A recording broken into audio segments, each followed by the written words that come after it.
Hello, welcome to another Friday artwork video. So we're up to Fifth Dawn now as we go through these, and as I've done in previous episodes for this sort of group of Friday artwork videos, I'll go through cards that I pulled out of boosters from my binder in colour order. Bizarrely for this one, I noticed that suddenly in the binder I've started organising by colour and then alphabetically by name, as opposed to I think the other sets where it's like colour, then casting cost, and then alphabetically. I suspect one way is great if you're trying to find a specific card, and another way is great if you're just looking for a card to fill a point on a curve. So that's why that's happened. I don't know why I switched between the two. Yeah, so we'll go through certain, just select ones that take my fancy, I just feel drawn towards. We'll start off with the first card in the binder on the camera at the moment, which is Abunu's Chant, and I'll, for that one, because I didn't bring it on, I'll just show you what that is. I'll bring them on, bottom to top, so you can quickly see the rules text. And I'll just go through colour order as I've done in the previous episodes for this block. Because I love artifacts, I'm going to go through all the artifact cards, but I will make sure for each colour I do have the rare or rares that I pulled on camera, but obviously you can't see it, but I am skipping over certain cards here. So let's move on to this one, which caught my eye. I was curious if there's anything else interesting going on in the background, and that is Armed Response. Okay. I'm also sort of mindful of artwork styles that maybe I've already looked at in previous episodes for earlier sets in the block, because a lot of the styles got repeated, so some of those I don't always show again if I think it's very similar to something we've seen before in previous episodes.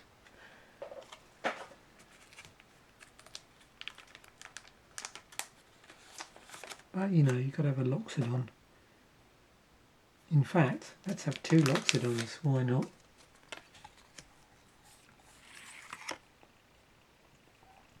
Slightly different representation of our elephant friends there. Now the rare that I pulled in white was this. So here we have Raska that plays nice with equipment. Yeah. Cat Soldier Legend, and I've always felt drawn to this artwork from the set as well, and there's a few other cards I think in Magic which has that similar top down flying creature, and then underneath it you've got cityscape or some sort of house or living quarters or temple or whatever.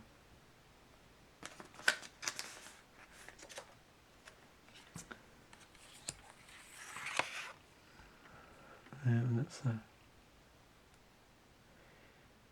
bit of another popular thing in Magic. You often see some creatures standing there while being blasted by lightning or something similar. Okay, these are always good cards for seeing if anything interesting is going in the background.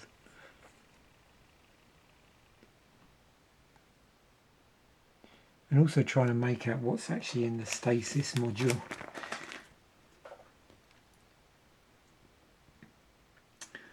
Okay, I'm going to move on to blue. Not quite a potentially busy piece of artwork here, but we'll see where anything pops out. Looks like it's showing up nicely on the camera anyway. We've also spotted a few, well, at least one foil here. So I can do a compare and contrast between the foil and the non-foil, which is what I always try and aim to do. So we have a rare in blue. Not sure if this is the only one. This is Beacon of Tomorrows. So if you remember the cycle, you know, they shuffled back into the owner's library. That was the thing with those. They're quite high casting cost. But yeah, ends up back in the library.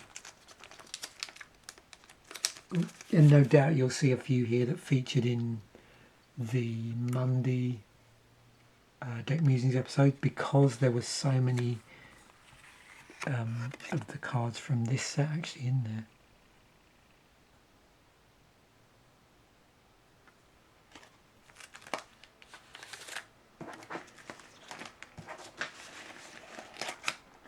As with Fifth Dawn, hopefully I called it Fifth Dawn and not 5th edition, that particular deck we looked at, yeah, there was a lot of pieces in that deck from 5th Dawn, so it'd be interesting to see which of those cards I've got, and this was one of them. Wow, interesting stuff here.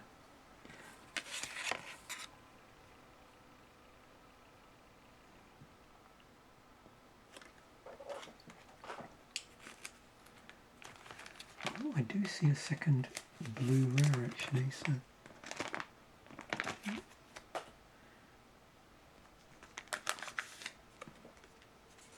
but not yet. Nice frosty card there.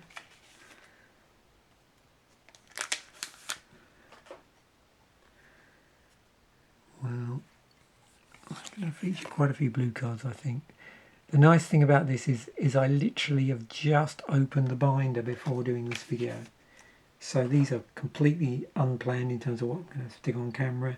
I just go with what, you know, what I fancy seeing on here, what I think people might be interested in. So here's a compare and contrast one. So this is a foil, and let's just strain it up a bit. So there's the foil version, and then we have the non-foil. If I try and get those side by side, maybe a little bit, you can sort of see. I mean, generally on camera, you know, the non-foil is always going to be a little bit clearer if you're looking for details, but it's quite nice to see when you have both of them, like what elements of the artwork end up popping, because it's quite different on different artwork and different periods of Magic in terms of just how the overall foiling was handled. Like on some cards, you know, the frame, you know, frames from a certain era just pop better. Yeah, I felt like including this one because it has a little bit of an elemental vibe to it, and you know, alongside artifacts, I do like my elementals. There's Serum Visions. So yeah, nice that common there. Oh yeah. Well, I'm really going for it with blue here, most of them, just because there's so many cards I recognise here. Trinket Mage.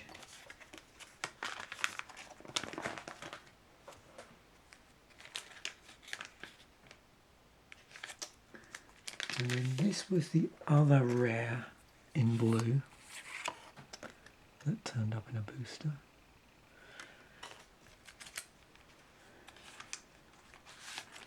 Okay, so we're moving on to black, so no doubt this is where we're going to see our most disturbing artwork. In fact, this set generally, you know, like black was quite grungy and spiky and like that. There's a lot of, let me just show you the Dross Crocodile. If you remember the, what would it be, the land art from the main set, so from Mirrodin itself, there was a lot of these sort of very sort of fumarole things where you got like green smog coming out of sort of smokestack type things.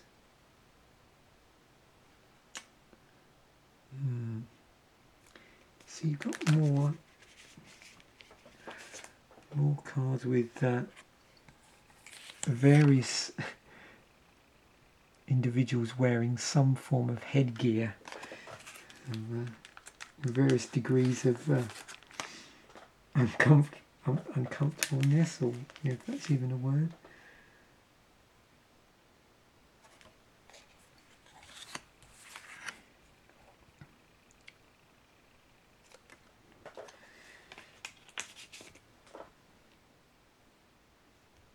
Oh yeah, a favourite. So this is interesting. So Relentless Rats, where a deck can have any number of cards named Relentless Rats. So yeah, overrides the Highlander rule in Commander in EDH. What the hell's going on in the background of this card? This is Endless Betrayal, one with an additional cost on it. Sacking creatures, no surprise. See, now I don't know if I jumped over this other card, missed it, but this is the rare, or one of the rares in black. I don't know if there's any more. Okay. Yeah, no, that's actually the only rare. Didn't pull many black cards. And as I pointed out before, we're in a heavy artifact set, so in the colours, slightly less cards than you would usually have. Nice whelp.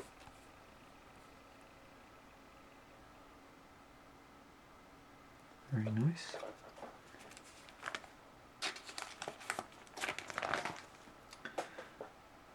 Well, we're in red now, and again, not many red cards.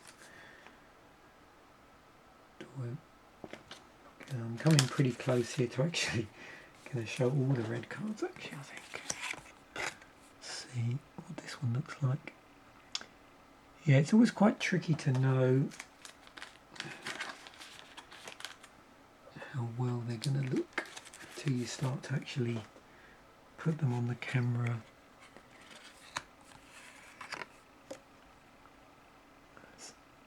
Sometimes just on a lens, through a lens, it just has a different quality to it, based on the lighting and a few other things as well.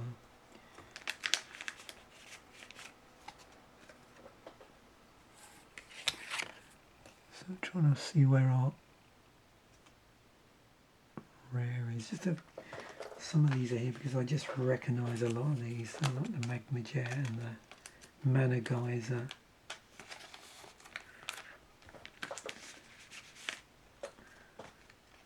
And if you remember, Entwine was a thing in this block. So there's Rain of Rust.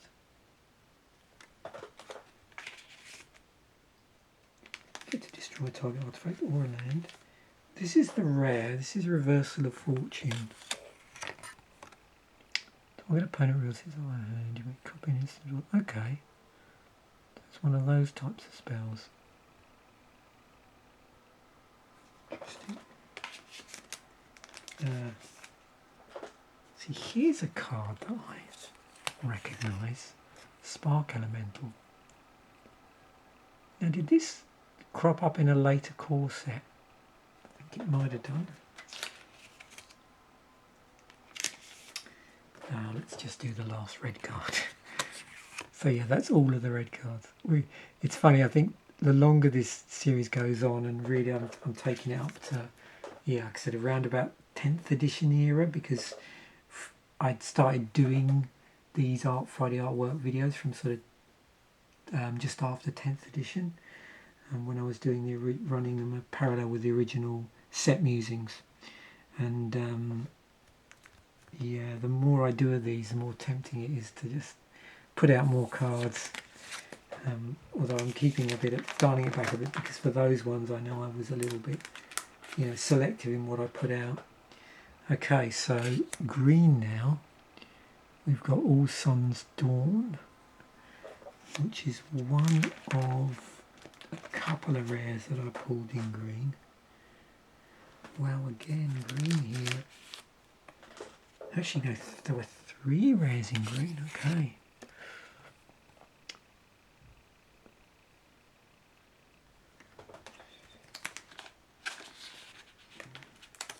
Wow.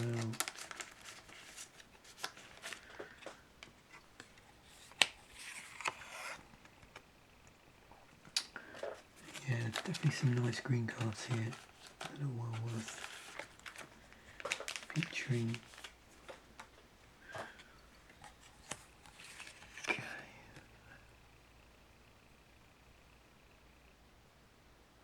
Okay, so I'll leave that on there. And maybe we'll have a look a bit, see if there's anything in the background there that would grab our attention. Again, of course, when I don't always rewatch these, but it's nice when you've got this on a high resolution screen, or say on a big high-res TV. Well, it just did a 1080 actually, but just really large on the screen. There's so much stuff you can pick out with some of these cards. So the next rare, which I actually have 2 copies of this, funnily enough, but I will just show you one because they're going to be the same. Hopefully they're the same. I mean, I have had that. It's funny with some of the really early sets, there can be quite a marked difference between some of the cards, even if they're the same card. Yeah, as you control, have tap, add 1 mana of any colour to your mana pool.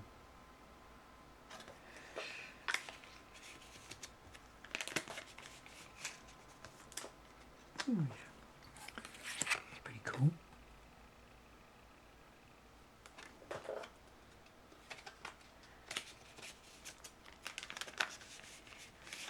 And got a feature an asp, I think.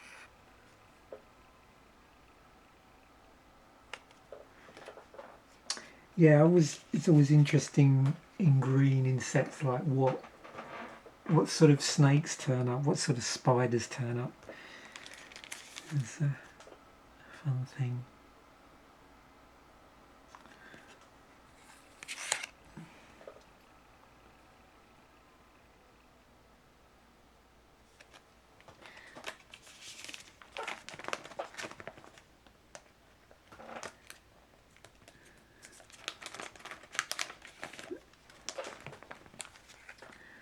Yeah, so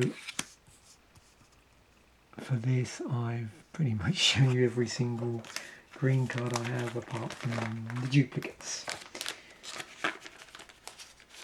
Wow, multiple copies of this one, Viridian Scout.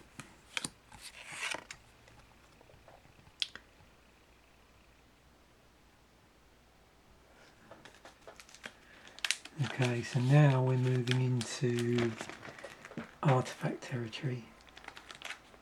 Oh yeah, there's some cool stuff here, just artwork wise. Have I got anything?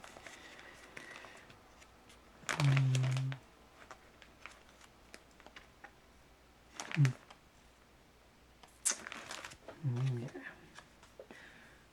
this will be good.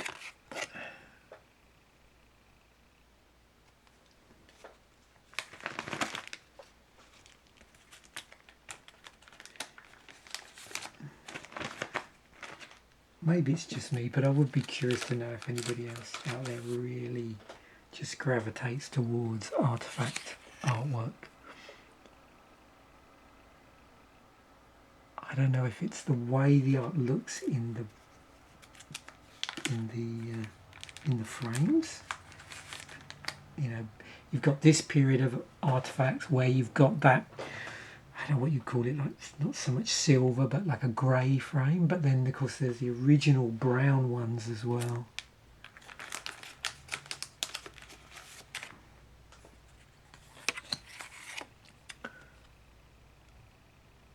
I suppose it's going to be interesting when we get onto sets where there's artifacts that are in coloured borders.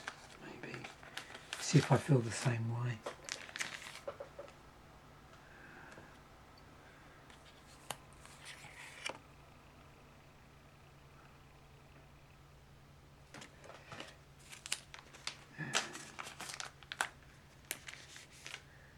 So, if you remember, we got things like blasting station in the set.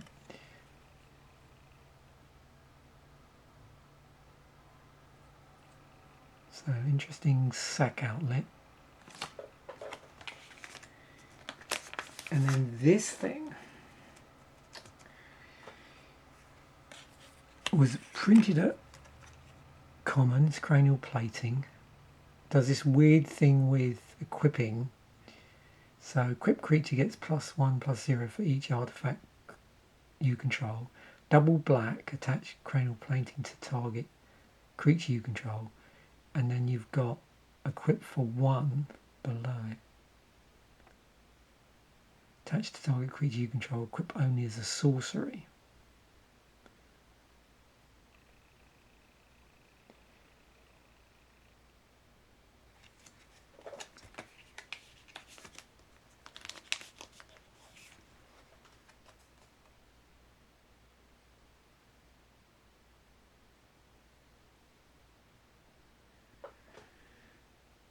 Oh yeah, this. Soulsword Scimitar. Remember this? Or Ensouled Scimitar. That's that one that becomes a 1/5 artifact creature with flying until end of turn. But you can also equip it as well. Yeah.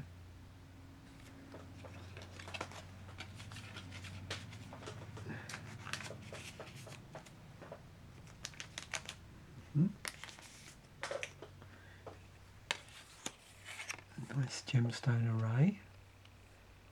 Yeah. Charge counters going on in this set.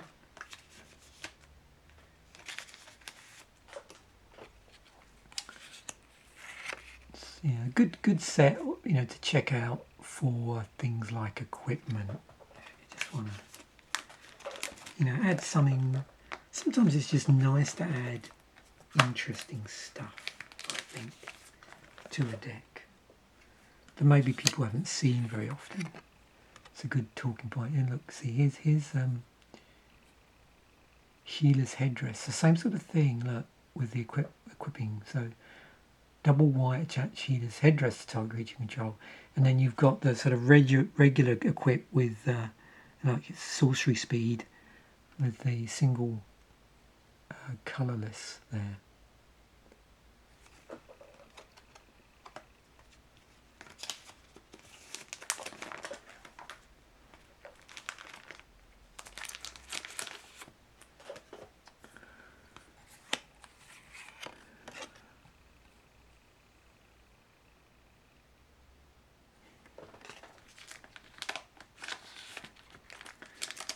Okay, and another one of those. So this is the Horned Helm, because of course these were at Common, so I have the potential to see a few of these. I think that's what, the third one so far. And if you saw the Monday episode of Deck Musings that goes with this, this was part of the combo in that deck from the tournament that I was looking at, from Worlds of, was it 2004? Croc Art Clan Ironworks. Unfortunately, I don't have the other part of the combo here. Okay. Lantern of Insight.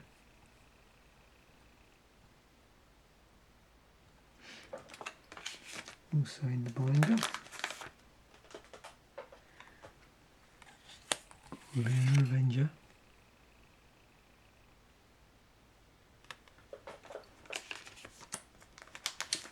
Oh yeah, I was hoping I do have of different copies of this. So pulled a foil mirror servitor.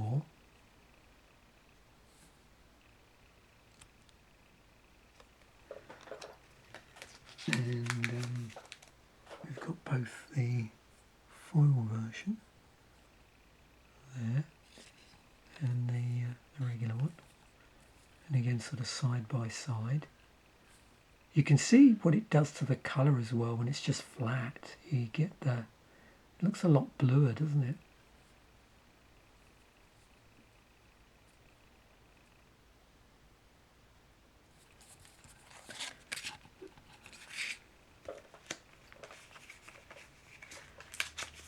Okay, put them in braces. I have drafted this set once, I think, but in the confines of a block Drano, so like I think 2 packs from Mirrodin, and then 2 from Dark Steel and 2 from Fifth Dawn. But I have to, it was such a long time ago. It wasn't when the set came out, it was when they did that year of, I think they called it a year of modern on Magic the Gathering Online way back. And I was trying to remember what that was like.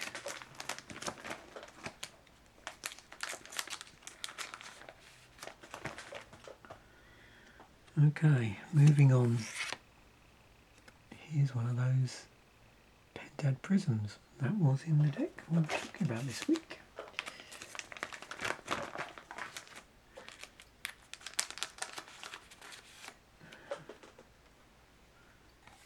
We've seen a few walls, so this is an artifact wall.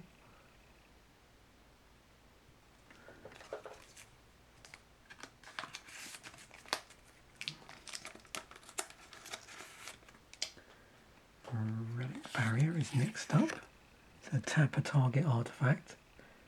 So we've got tap down for artifacts in this set. And another rare here in the form of Salvaging Station.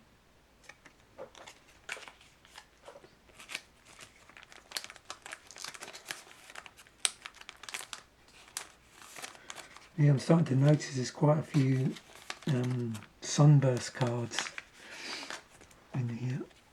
That's a thing in this set.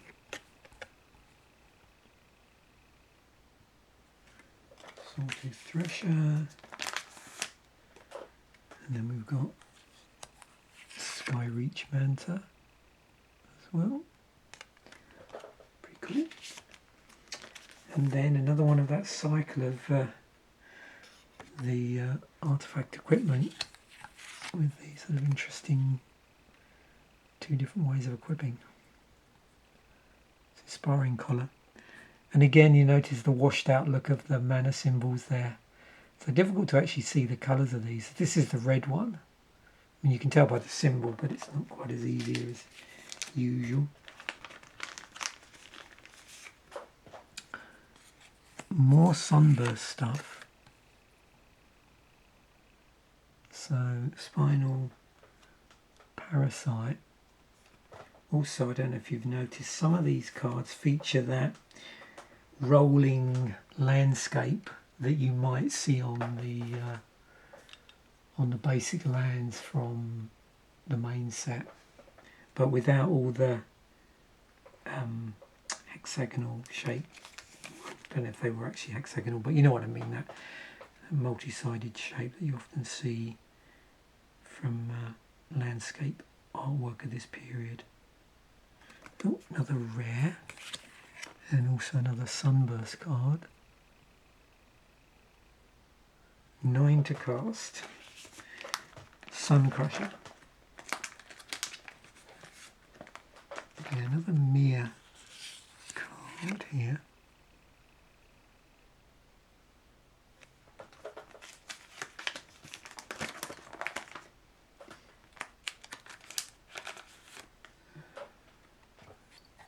There's a Synod Centurion. That one's caring about artifacts being in play, but doesn't really get any additional buffing because of that. Basically, if there aren't any in play, it goes away. I know it looks nothing like it, but when I saw this just a moment ago, I just immediately thought of Signal Pest. Yeah.